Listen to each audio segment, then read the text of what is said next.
Bom dia, boa tarde, boa noite. A ideia desse vídeo é realizar a solução do exercício proposto dentro da cadeira de processamento digital de sinais para telecomunicações. O exercício envolve a parte inicial da transformada discreta de Fourier, lembrando que a transformada discreta de Fourier ela é diferente da transformada de Fourier no tempo discreto. Aqui nessa transformada o resultado dessa transformada ele é um sinal discreto, enquanto a transformada de Fourier no tempo discreto, o resultado da transformada ele é um sinal contínuo, apesar de você estar efetuando a transformada num sinal discreto. Aqui ela é completamente, tanto no domínio original quanto no domínio transformado, você trabalha com sinais discretos, o que traz uma certa complicação quando você for fazer as operações de convolução ou filtragem. Entretanto, o fato de você ter uma transformada que gera sinais discretos, ela é bastante propícia para você utilizar ela em processamento por meio de microprocessadores. Então, considere um sinal x de n, cujo comprimento dele é 16. 16 ficou faltando aqui no enunciado, mas ele equivale a esse n maiúsculo aqui no final. E ao invés de a gente trabalhar com o sinal x de n, a gente vai. O que a gente conhece não é o x de n, ele é a DFT desse sinal, que ela é x de k, ela é igual a 8 para k igual a 3, portanto x de 3 é igual a 8, x de 13 também é igual a 8, e para todos os outros valores de k, esse x de k ele é igual a zero. Então ele tem somente dois coeficientes diferentes de zero, localizados para k igual a 13 e k igual a 13, e os dois coeficientes eles são iguais a 8. Demonstra que o sinal x de n que gera essa DFT, ou que a transformada inversa desse sinal x de k, ele é igual a um cosseno de 2 vezes π vezes 3n dividido por 16. Definido aqui num domínio, n pertence ao conjunto dos números inteiros, ao que 0 é menor ou igual a n e menor do que n quer. Ou seja, ele é definido das amostras de 0 até 15. Então a solução do exercício, como diria o senhor Madruga, ela é feia, forte e formal. A gente tem, por definição, que a transformada inversa de Fourier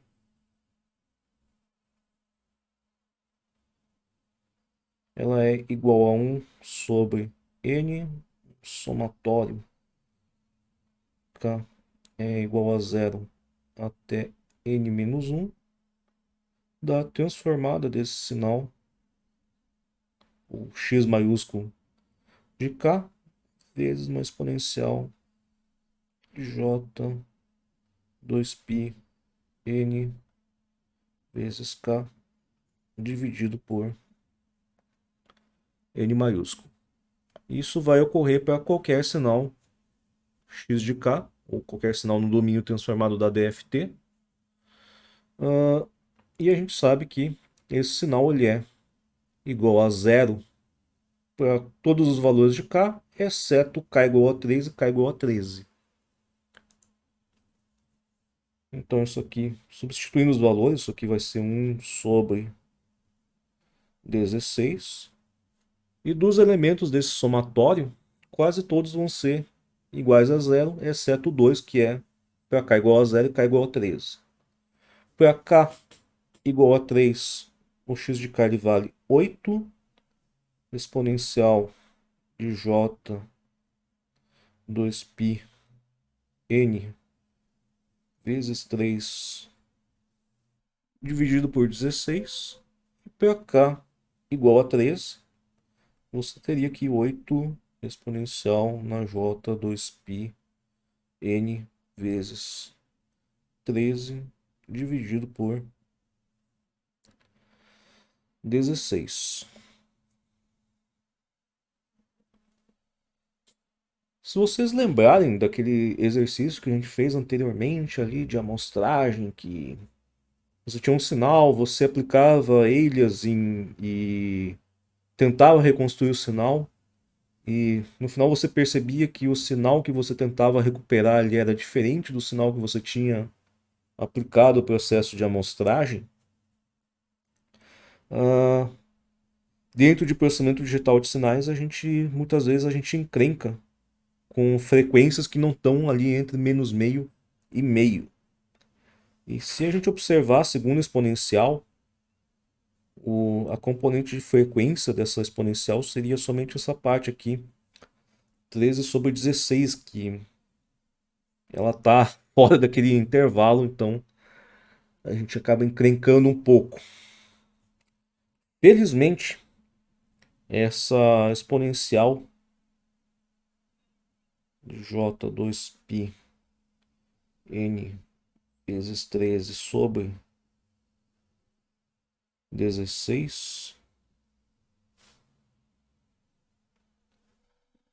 a gente consegue fazer um processo parecido com aquela correção que a gente fez naquele outro exercício, se aproveitando que essa exponencial ela é uma função periódica. Então, se você pegar a parte real dessa função exponencial, vai te dar um cosseno de 2π n vezes 13/16. Se você pegar a parte imaginária, ela vai ser um seno de 2π n vezes 13/16.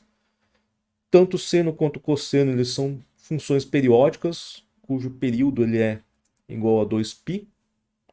E, portanto, se você somar qualquer múltiplo de 2π no argumento dessa exponencial, ela não é alterada.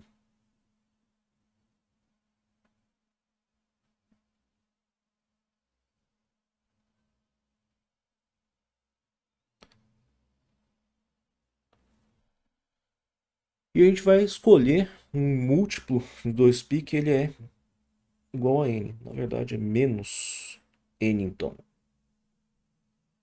Que aí a gente fica um pouquinho mais próximo do que a gente quer.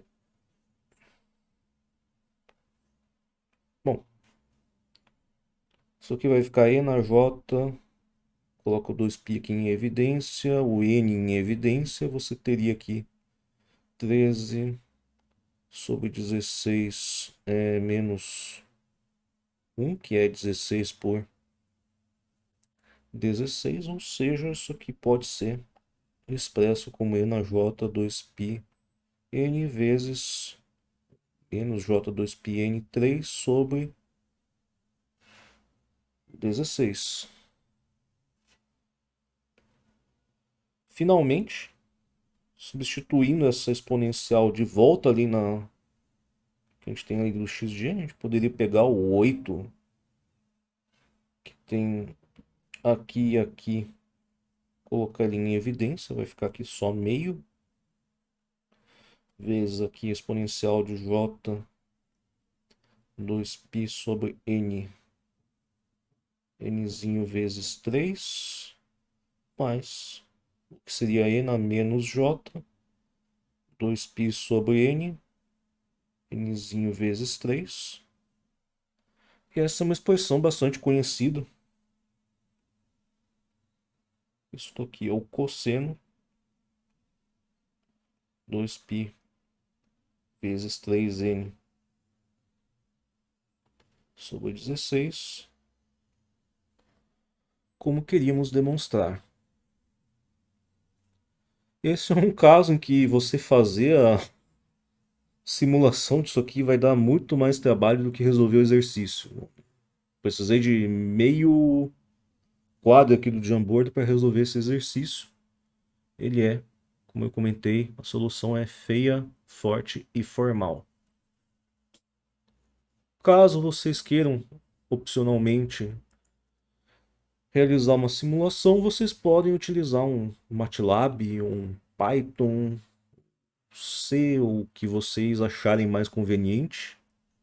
No caso, eu fiz aqui no Google Colab utilizando linguagem Python. Eu acabei aqui parametrizando, porque são coisas que depois a gente pode mexer nos parâmetros para verificar sinais diferentes. Então, por exemplo, você teria aqui o caso exatamente do enunciado, você teria nzão igual a 16, esse fzinho que seria a frequência discreta, na verdade seria 3 sobre 16. Já vai ver que quando você coloca números não inteiros aqui como f, a coisa começa a dar uns probleminhas. X vai ser, a princípio, somente zeros, exceto em dois coeficientes que são indicados aqui pelo 3 e pelo 13, que é 16 menos 3. E quando isso ocorre, eles são iguais a n dividido por 2, em que n igual a 16. Aqui, simplesmente a função do pacote NumPy de transformadas rápidas de Fourier, transformadas discretas de Fourier, usando a função de transformada inversa em cima desse x de k, eu acabo obtendo esse sinal em azul, que é a transformada inversa. Geralmente não é tão claro que isso aqui é um seno, se você tiver somente o sinal em azul. Para ficar um pouco mais claro, eu gerei aqui esse outro gráfico em vermelho com uma amostragem, o período de amostragem de 0,01 em cima da mesma função, e com isso a gente observa que realmente o sinal resultante dessa operação de FFT inversa, ela é um sinal previsto aqui pela solução, duas vezes o cosseno de fπn dividido por n maiúsculo. A gente poderia alterar aqui, por exemplo, f igual a 1, o que faria com que os coeficientes diferentes de zero dessa FFT eles seriam agora o 1 e o 15. Basicamente, vocês lembrarem o espectro da FFT, da transformada de Fourier no tempo discreto, basicamente a frequência do sinal ela estava relacionada ao ponto no qual a transformada era diferente de zero dentro do espectro de Fourier.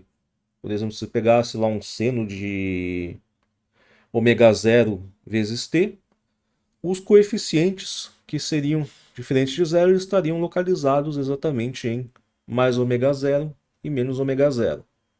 Ou seja, a localização dos coeficientes diferentes de zero estava diretamente relacionado à frequência do sinal.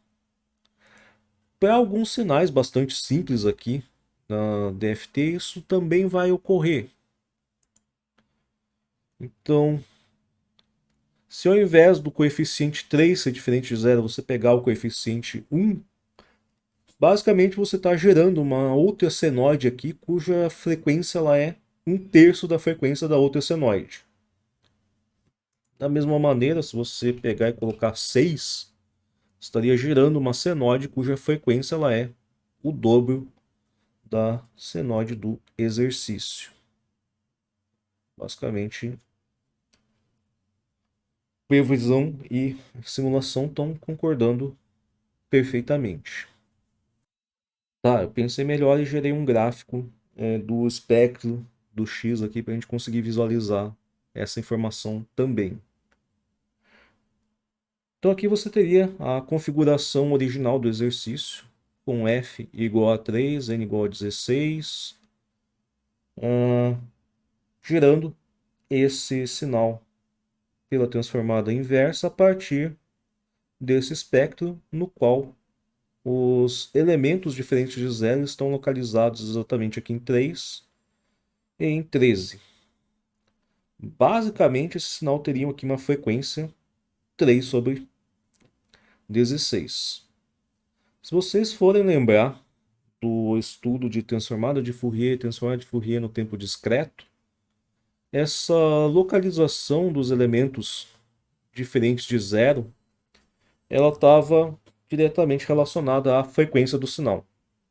Lembrando, se você pegasse um sinal contínuo Por exemplo, cosseno de ômega zero t, para t pertence ao conjunto dos números reais. Se você tirasse a transformada de Fourier desse sinal, você teria dois coeficientes diferentes de zero, e eles estão localizados em mais e menos ômega zero.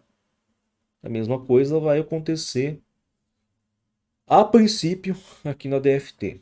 A princípio a gente já vai ver aqui a bagunça que vai acontecer.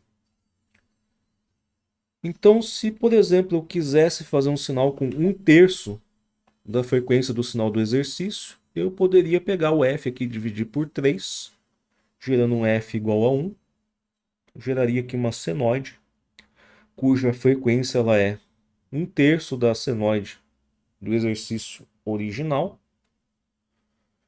e cujo espectro, ou seja, o coeficiente diferente de zero, ele estaria aqui em 1/3 do coeficiente original do exercício, que estava localizado aqui em 3.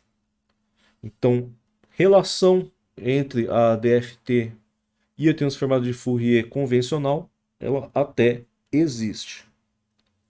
Se a gente quiser fazer o contrário, gerar uma senoide cuja frequência ela é o dobro da frequência do sinal original, se o fzinho ele era igual a 3 na configuração do exercício, se a gente colocar 6, isso vai dobrar a frequência do sinal. E da mesma maneira, o sinal está aqui mostrado de maneira um pouco esquisita, mas ainda assim é possível reconstruir esse sinal aqui. E o espectro disso, os coeficientes aqui diferentes de zero, estaria, por exemplo, aqui em 6, que ele é o dobro do 13. E esse segundo coeficiente ele é por reflexão. Ele seria mais ou menos equivalente ao espectro negativo de frequências negativas do sinal. Então, um dos problemas aconteceria se você tentasse, por exemplo, dada a configuração original aqui do exercício, fazer um sinal cuja frequência fosse metade da frequência. Nota que esse código aqui nem rodaria, já que x maiúsculo de 1.5 ele é indefinido, já que é um sinal discreto definido por conjunto dos números inteiros. Então eu nem vou chegar a mexer nisso, mas é o que a gente pretende ver durante essa semana aqui. Eu espero que vocês tenham considerado o exercício interessante e até a próxima.